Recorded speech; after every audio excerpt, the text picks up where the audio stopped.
আজ বানিয়েছিলাম সব রকমের সবজি দিয়ে চিংড়ি মাছের তরকারি। এটা কিন্তু খেতে ভাত দিয়ে ভীষণ ভালো লাগে।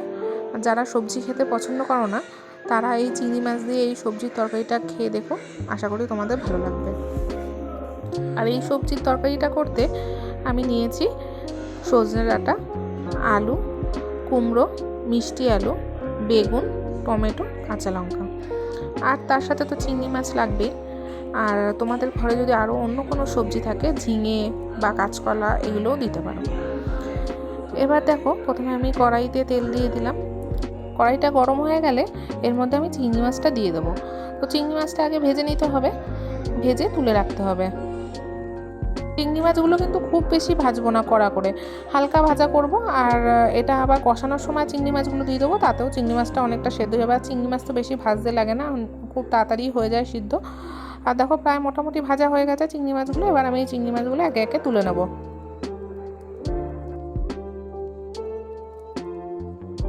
দেখো, চিংড়ি মাছগুলো তুলে নিয়েছি। এবার কড়াইতে যে তেল আছে ওই তেলের মধ্যে এবার সামান্য জিরে ফোড়ন দেবো। এটা আমি সাদা জিরে ফোড়ন দিচ্ছি। প্রথমে আমি আলুটা দিয়ে দিচ্ছি কড়াইতে, আলুটা একটু ভেজে নেব। এরপরে আমি বাদবাকি সবজিগুলো একে একে দিয়ে দেবো। দেখো, আলুটা একটু ভাজা হয়ে গেছে। এরপরে আমি এই কুমড়োটা দিয়ে নিচ্ছি। তো কুমড়োটাও দিয়েও একটু ভেজে নিতে পারো তোমরা।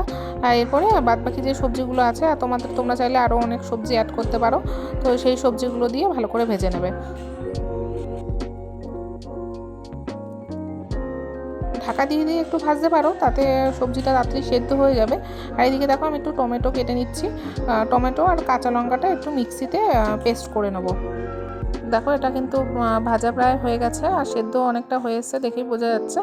আর এর মধ্যে আমি এবার ওই যে মিক্সিতে পেস্ট করেছিলাম কাঁচা লঙ্কা আর টমেটো, সেটা দিয়ে দেবো। দুটো গোটা কাঁচা লঙ্কা দিয়ে দিলাম। আর ঝালটা তোমরা তোমাদের পরিমাণ মতো দেবে। আর এরপরে এর মধ্যে নুন, হলুদ আর জিরে গুঁড়ো আর কাশ্মীরি রেড চিলি পাউডার দিয়ে একটু নাড়াচাড়া করতে হবে।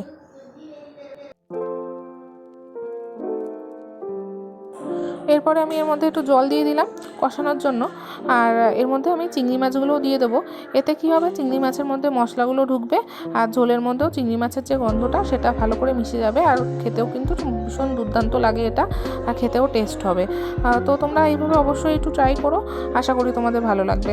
তো দেখো, এটা মোটামুটি কিন্তু আমার সেদ্ধ হয়েই গেছে। আর একটু আমি জল দেবো এর মধ্যে লাস্টে।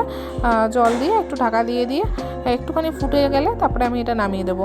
আর তোমাদের যদি রেসিপিটা ভালো লাগে অবশ্যই আমাকে কমেন্ট করে জানাবে, আর ভালো লাগলে একটা লাইক করে দেবে।